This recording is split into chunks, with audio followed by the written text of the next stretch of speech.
Je m'appelle Philippe Liado, je suis animateur de radio et voix off, comédien voix off. On va commencer par la radio. À quel âge as-tu commencé et comment tu es tombé dans la radio? J'ai commencé à l'âge de 11 ans comme une activité extrascolaire. Il faut savoir que dans les années 80, c'est un petit peu comme les réseaux sociaux maintenant. Imagine Instagram avec 4 comptes, TikTok avec 5 comptes. Et ben à l'époque, avant les radios libres, avant les radios FM, c'était ça. Il y avait 5 grandes radios. Et en 81, il y a une loi qui est passée et plein de radios sont arrivées et nous ont ouvert les portes. Donc nous, les jeunes, au lieu d'aller faire du foot et du judo, on est allé faire de la radio. Est-ce que tu as fait des études pour faire animateur radio et aujourd'hui, quelles études tu conseillerais aux jeunes? J'ai pas fait d'études pour faire animateur de radio. Les études que je conseillerais aux jeunes pour faire notre métier, c'est peut-être du journalisme et peut-être les études de la vie, puisque on nourrit notre façon de parler avec ce qu'on voit dans la vie, ce qu'on voit avec les amis. Donc c'est d'être ouvert et curieux à l'actualité et à la vie au sens général. Quel est l'objectif premier pour un animateur de radio? L'objectif premier, c'est de remplir la mission qui t'est confiée. On te confie une tranche. La mienne, c'est 6h-9h que j'anime avec Sandy sur Nostalgie. Et on me demande d'animer cette tranche musicale et informative et de divertissement pour qu'elle génère de l'audience et que notre groupe puisse vendre de la publicité via cette audience et créer donc un univers vertueux autour de la tranche. Donc ma mission, moi, c'est de tirer l'audience vers le haut au maximum. Est-ce que tu prépares tes matinales ou c'est en total impro? Les émissions sont préparées un petit peu comme une partition de musique. Donc nous, on prépare l'émission du lendemain pratiquement pendant l'émission du jour, pendant la musique, on est ensemble, on se donne des sujets, on se fricote un petit peu la vie, on écrit 3 choses et on formalise dans la matinée l'émission du lendemain. Et après, il y a, pour ma part, 70% d'impro, puisque les sujets qui sont abordés me parlent, sinon on ne les choisit pas, ou par la Sandy. Et moi, je suis dans l'impro avec des techniques de radio, d'animation. Comment tu as réussi à percer ou à trouver ta place dans ton métier? J'ai déjà beaucoup travaillé, accepté de travailler sur beaucoup de radios très très différentes, à des tranches très différentes, des fois même des tranches de nuit, des tranches difficiles, sur des radios qui des fois ne me plaisaient pas, sur de la musique que je n'aimais pas. Mais j'ai appris une certaine technicité. Je mettais un voile noir sur ce que je diffusais des fois et j'ai beaucoup appris, beaucoup travaillé, beaucoup rencontré. Je me suis impliqué un peu comme un sportif, moi qui suis un grand sportif. Ça se voit pas, mais de l'intérieur, oui. Et en fait, j'ai fait mes gammes, un petit peu comme tu apprends le piano. J'ai appris à parler, j'ai beaucoup écouté les autres, beaucoup écouté nos pères, les grandes radios, etc.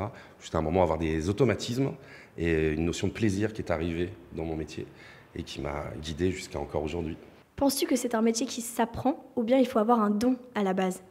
Je pense que c'est pas normal de parler dans un truc en ferraille avec une bonnette en mousse, c'est pas logique. Donc je sais pas si c'est un don, mais il y a déjà un déclic dans notre cerveau. C'est pas très logique en fait d'être tout seul dans un studio ou de parler à un univers qu'on imagine. Je pense qu'il y a peut-être un don, mais certainement une énorme envie d'avoir envie de distribuer du divertissement ou d'avoir envie de parler ou de parler d'actualité ou de partager des émotions. La base, elle est là, d'être curieux, d'avoir envie de partager des choses dans une intimité de studio à destination de milliers et de millions de personnes. Est-ce que tu as une anecdote à nous raconter?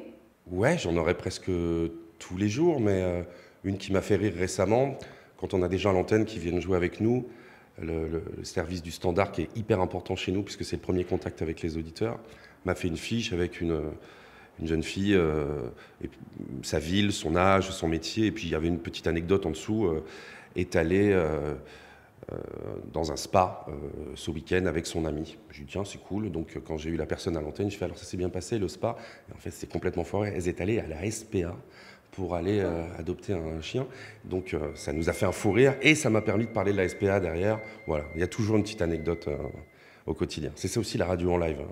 Concernant maintenant la voix off, quelles sont tes missions principales? Un petit peu comme à la radio, tu dois mettre en avant un travail d'une agence de publicité, d'un créatif, d'une idée et d'une marque.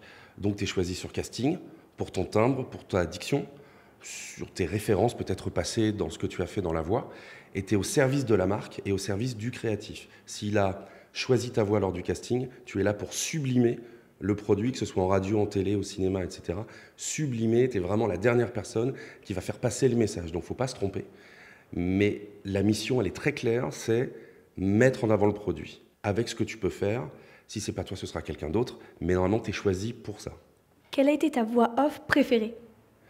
Moi, j'adore ce métier, donc toutes sont sympas. Après, j'ai des souvenirs de bandes-annonces extrêmement bien travaillées sur Eurosport, sur des gros événements comme les JO, les championnats du monde de natation, il y avait un requin, etc. En fait, ton bon moment, c'est quand le boulot a été hyper bien fait avant et que toi, tu viens te poser dessus. C'est extrêmement confortable.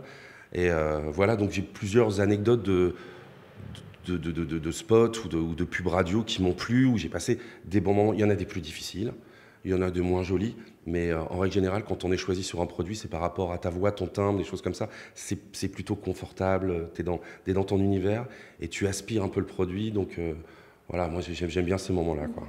Est-ce que tu peux nous donner quelques exemples de voix off que tu as réalisées? La dernière pub Samsung récemment, Jiffy il n'y a pas longtemps, depuis 5 ans je faisais toutes les pubs Jiffy, BFM TV, priorité au direct, ce genre de choses. Qu'est-ce que j'ai fait d'autre? J'en ai fait plein. Du camembert, les shampoings Schwarzkopf, les voitures Audi. Ça dépend du quotidien et des appels. Un mot sur le secteur de la voix off en France, à qui cela s'adresse? Les voix off, dans la grande majorité, ce sont des comédiens qui doivent le faire. De formation théâtrale, de formation entre guillemets sur le tas, mais c'est un métier de comédien. On est rarement soi-même quand on est au service d'une marque. Je vais poser ma voix plus lentement, je vais apprendre à écouter ce que me demande le studio, moins vite, plus précis, plus familial, plus proche. Donc c'est un métier avant tout de comédien. Avec une base de comédie, on va très vite aller à ce qu'on nous demande. Est-ce que tu penses que l'intelligence artificielle peut supprimer ou modifier ton métier? Elle ne supprimera pas notre métier, elle va nous embêter et nous prendre des parts de marché sur des choses où on n'a pas besoin d'un humain. Mais ça nous met, nous, une immense pression pour être de plus en plus précis, de plus en plus singulier, pour qu'une intelligence artificielle n'ait pas notre âme pour proposer une voix, un ton, un rythme à un produit, à un film d'entreprise, à une bande-annonce, etc. Ça nous met une certaine pression, mais ce sont les acteurs du métier qui choisiront ou pas d'utiliser l'IA. S'ils l'utilisent, leur métier aussi sera impacté à un moment ou à un autre. Donc dans tous les cas, on ne peut pas aller contre l'avenir et la puissance de l'IA, mais on a largement de quoi nous battre encore maintenant en étant précis et de plus en plus sérieux dans l'impact de l'IA, quoi. Donc moi, je n'ai pas spécialement peur, je sais que ça m'a déjà enlevé des parts de marché, que je récupère sur autre chose, parce que l'IA ne pourra jamais aller là-dedans. Quels sont les points positifs de ton métier?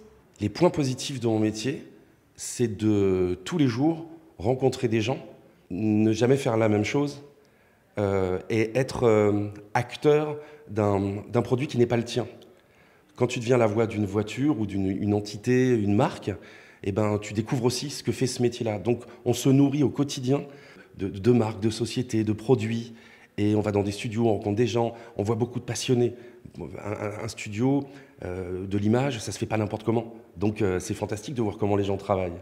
Comment les gens travaillent maintenant, en plus, en 2025, avec des nouveaux produits, avec du nouveau matériel, etc. Donc c'est un métier de toute façon passionnant, que j'adore faire depuis très jeune, en fait.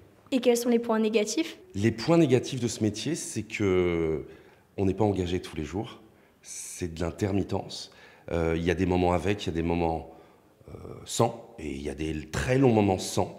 On peut être du jour au lendemain une voix qui est à la mode, donc on va t'entendre partout, et d'un seul coup, tu as été trop à la mode, on va plus t'entendre nulle part, donc il ne faut pas le prendre pour soi, il faut peut-être travailler d'autres voix, changer sa façon de bosser, ce que j'ai fait moi. À un moment, moi j'étais plutôt dans un secteur de voix grave, très posée, très masculine, très daron, et j'ai changé, j'ai travaillé d'autres voix plus légères, et d'un seul coup ça a amené chez Jiffy cette semaine, hop, je suis reparti, j'ai travaillé ce genre de voix qui m'ont ouvert d'autres espaces, alors qu'on ne m'attendait pas sur des voix légères, ou des pubs pour Haribo Blanc, le grand gagnant. Hop, tu vois, je monte un peu en l'air, et ça m'a permis d'ouvrir d'autres portes. Donc c'est un métier qui est un peu dangereux, parce que tu n'as pas un salaire tous les jours, et passionnant quand tu arrives à démultiplier du théâtre, de la voix off, de la télé, du doublage, voilà. Quel est ton salaire net mensuel ou une fourchette? Une fourchette. Tu as des prix entre 400 et 600 euros hors droit de diffusion sur un an. Pour une publicité radio, tu as d'autres prix pour de la télé, pour de la bande-annonce. La bande-annonce, par exemple, ça va être un peu moins cher payé parce que tu y vas souvent dans la chaîne 2 fois par semaine. Donc ça te fait un salaire à la fin. Moi, je ne peux pas te donner un prix exact de ce que je gagne, mais c'est en fonction de mes engagements, un peu comme un commerce. Tu auras des semaines avec beaucoup de clients et des semaines avec peu de clients. Mais c'est un métier où il faut se bagarrer parce que tu peux avoir des mois vraiment, vraiment très, très tristes. Est-ce que tu peux nous donner une répartition entre la radio et la voix off en pourcentage un peu de ta rémunération? Alors, il y a quelques années, c'était 50-50 et maintenant, je suis 70-30 pour la radio. Voilà. Mon métier de comédien est devenu un tout petit peu plus un métier de complément. Le métier s'est élargi, il y a une vraie tension actuellement dans nos métiers de voix off, on y travaille. Donc voilà, c'est un équilibrage à faire. Un conseil pour les jeunes qui aimeraient faire comme toi et se lancer dans ton métier? Dans la radio, foncièrement dans le cœur d'avoir envie de se faire ce métier-là, je pense que quand on a envie de faire ce métier, la radio, on en fera. Il y a des opportunités, il y a des web radios, il y a des canaux nouveaux qui sont disponibles pour vous. Je pense que quand on l'a dans le cœur, on le fera. Il faut être curieux, mais vraiment extrêmement curieux, ouvert, passionné, discuter, apprendre tout, et vous réussirez. Sur la voix off, une vraie base de comédie est vraiment nécessaire. Le métier, c'est tendu, il va falloir être très bon, un peu meilleur qu'avant encore. On va te proposer de faire quelque chose, il faut savoir le jouer. Il ne faut pas se tromper. Si tu te retrouves dans une séance et que tu as mal été choisi, le client il va pas comprendre, ça va créer un petit truc qui est pas top. Donc formation théâtre, formation vocalise, c'est pas un métier où tu dis tiens j'ai une jolie voix, je vais le faire. Sinon ça marchera pas, c'est pas possible. En face il y a des enjeux publicitaires qui sont extrêmement importants en termes de finances. Donc les clients ne peuvent pas se tromper. Mais il y a de la place pour ceux qui veulent ce chemin-là. Il y a des agents qui s'en occupent pour trouver des voix, des nouvelles voix, pour que ce soit pas tout le temps les mêmes qu'on entend. Donc si le chemin est bon, la fin sera nickel. On dirait une fausse pub, si le chemin est bon, la fin sera nickel. On le garde. Comment vois-tu l'avenir de ton métier, radio et voix off? La radio, je le vois plutôt bien, ce métier, car malgré l'extrême concurrence des réseaux sociaux qui ne font pas le même programme que nous, des plateformes de téléchargement ou de diffusion de musique qui ne font pas le même métier que nous, tous s'embrigadent et on s'aperçoit finalement que même dans les podcasts, ce sont les dites radios, qui sont maintenant au-delà d'être une radio, un programme musical ou un programme, qui sont encore leaders sur les téléchargements de podcasts, parce que le son est notre métier de base. Et du podcast, on en fait depuis 20, 30, 40 ans. Depuis la création, nous, on met à disposition des enregistrements. Donc je vois un avenir plutôt radieux, puisque maintenant, même la radio est diffusée sur tous les supports, sur les enceintes connectées, sur Internet, dans les podcasts. Donc à nous de travailler, à nous d'être bons, à nous d'avoir du caractère à l'antenne, du caractère, de la singularité. Et puis dans la voix off, continuer à se bagarrer, être précis sur l'économie. L'économie actuelle fait qu'il y a plus de publicité pour telle chose, telle chose, telle chose. Il faut travailler, être curieux. Moi, je pense, sincèrement, mon atout, c'est que quand je vais bosser pour une marque, je me suis intéressé à la marque avant. Quand je fais une pub pour une bagnole, j'ai été regarder pourquoi j'allais bien l'aimer, etc. Et je pense qu'au fin fond de ma voix, il y a une espèce de respect de la marque qui peut peut-être s'entendre insinueusement. J'ai la décence de le croire, mais enfin, je pense à ça. Donc les avenirs sont tendus dans tous les métiers, à nous de nous battre pour que ça continue et qu'on puisse vivre de ces métiers passionnants et qui sont des métiers de cœur. Et vive la radio.